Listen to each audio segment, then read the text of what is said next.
Lex Friedman started his podcast in 2018 with minimal fan base. He was a researcher at MIT.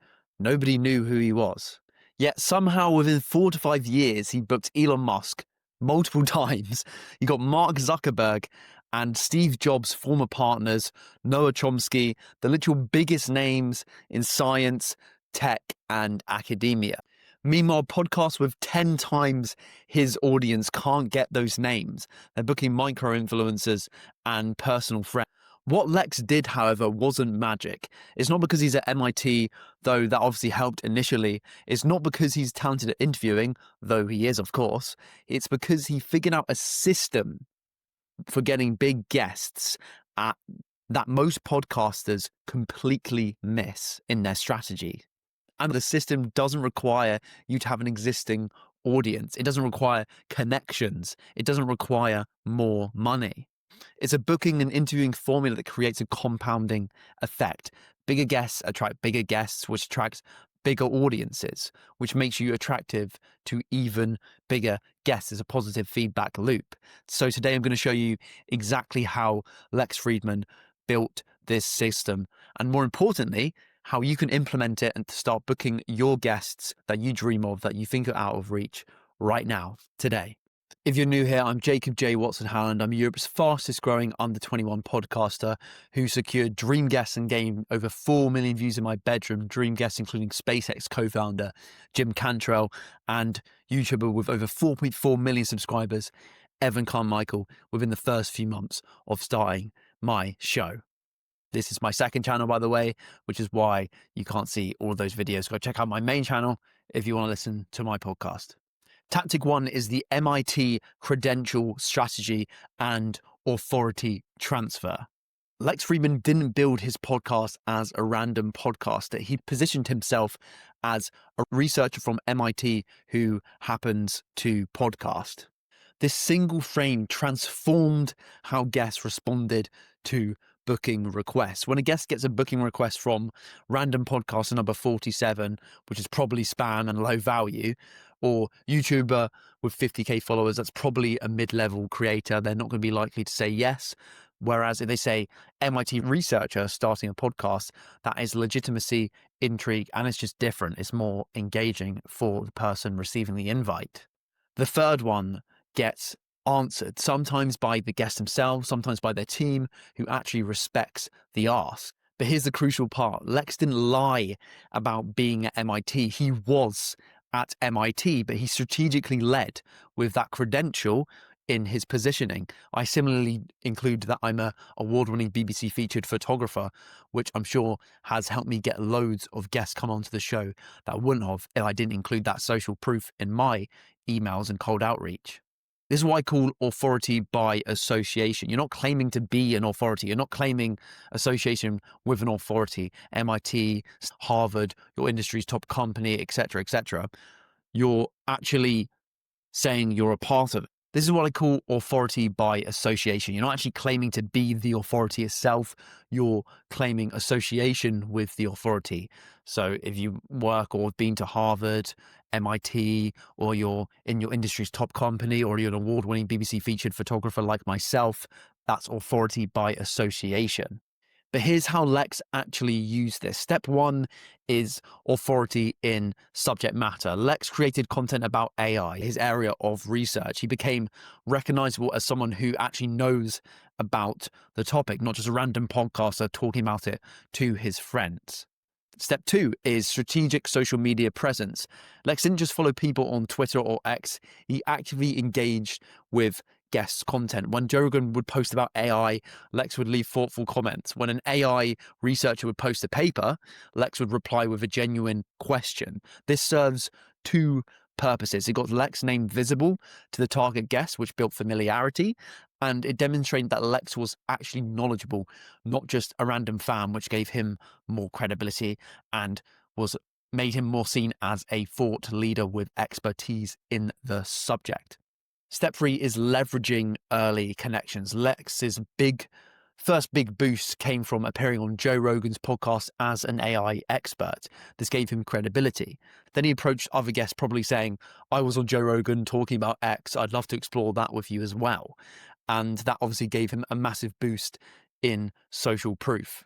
Step 4 is the specific ask. When Lex reaches out to potential guests, he probably didn't say, want to come on my podcast. He would say something like, I've been researching your work on neural networks and I want to explore 3 specific angles with you on my podcast. Here are the questions that I would think would be interesting for my audience. Why does this work? Well, it's specific. It shows he's done the research. It shows he has a genuine reason and interest for wanting them, not just celebrity chasing. The more specific you are in your invitation about why you want the guests to come on the show, the higher the chance they're going to say yes to come onto your show. So this is your immediate implementation to do this yourself. Step 1 is create your credential frame. What's your legitimate expertise or area of expertise, your connection? Even if it's not MIT, I'm sure you actually have something that you're an expert or have some credibility in. Do you work at a relevant company that's high up or in the Fortune 500 or 1000? Do you have an expert in a specific field? Did you get a PhD in something or have a unique life experience or life story to share or build something noteworthy like starting your own YouTube channel or starting your own online business? Lead with that. Position yourself as credential frame who runs a podcast, not podcaster with a credential frame. Step 2 is build the 3 to 6 month credibility play. Before you ask big guests to create content in your area of expertise, make 10 to 15 pieces of content, videos, articles, or social media posts to that demonstrate that you actually know what you're talking about. Step 3 is to make your first big ask strategically. Don't ask the biggest name first. Ask someone slightly bigger than your current audience can provide, but not impossibly huge. For example, if your current guests are semi-known experts, aim for the known expert with 100 to 500k followers, not the billionaire CEO. For example, myself, instead of targeting Elon Musk, I targeted the co-founder who was on the original SpaceX team, Jim Cantrell. And this is my best performing video so far and did really well on YouTube. So these semi-known experts are still super high leverage for you to grow your show and have great conversations when you're just starting out.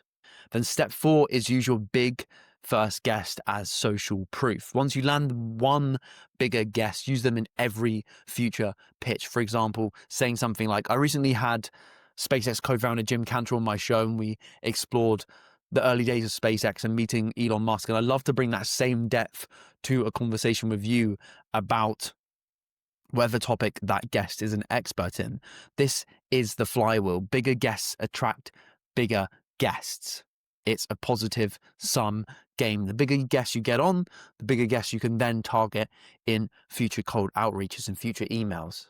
But this is why Lex actually is separate from other high credential podcasters or big name podcasters. He actually books people who don't fit on a normal podcast.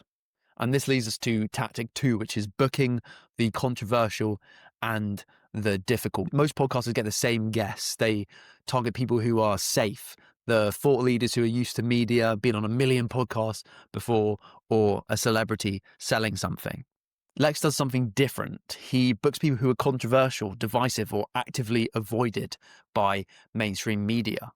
But why does this work and get bigger guests? Because when a controversial figure gets booking requests from 50 podcasters, most are trying to get them or argue with them or leverage them for their fame. But the approach is different. He probably frames it as, I want to understand you, not interview you, not to trap you, but to understand you. This appeals to controversial figures because they're used to very hostile interviewers. Lex's non-adversarial approach feels like a break to them. It feels like someone's actually trying to understand them and is genuinely interested in them and not trying to destroy them. Therefore, they're more likely to say yes to come onto the show. For example, interview people across the entire political spectrum, from Noam Chomsky, who's far left, to Jordan Peterson, to Sam Harris, even to Kanye West. Most mainstream podcasters won't touch in case they get cancelled themselves in the crossfire.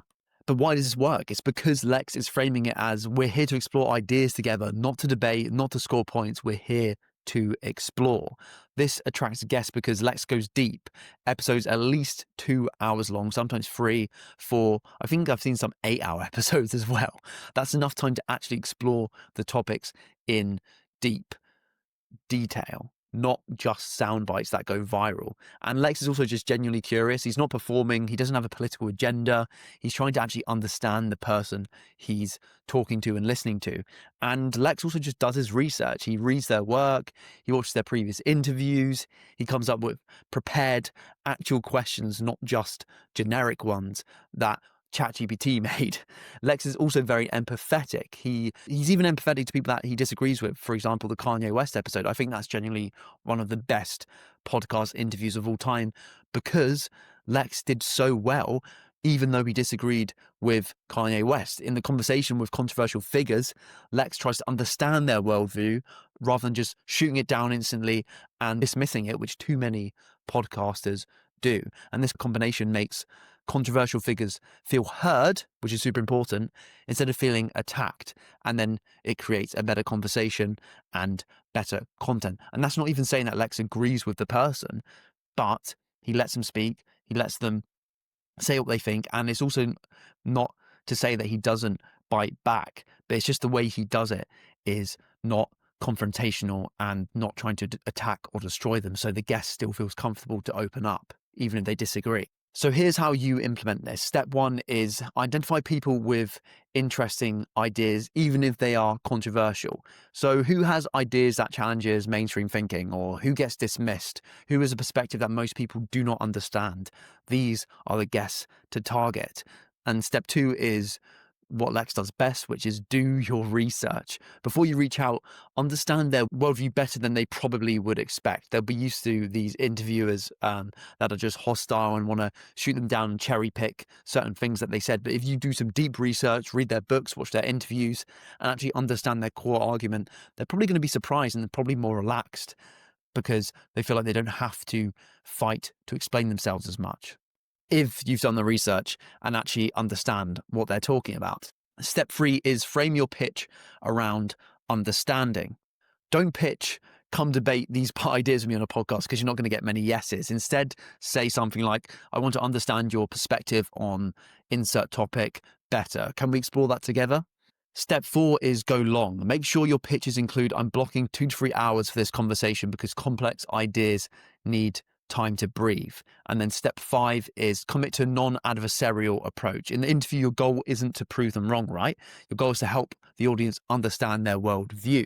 You can disagree, but your tone should remain curious and not hostile. But here's what most people don't understand about Lex's booking strategy. The landing guest is only half of the ball game, right? The other half is the interview itself that still has to perform. You can get the best guest in the world, but if the interview is bad, then not many people are going to watch and listen. So that leads us to tactic 3, which is the deep research and preparation system.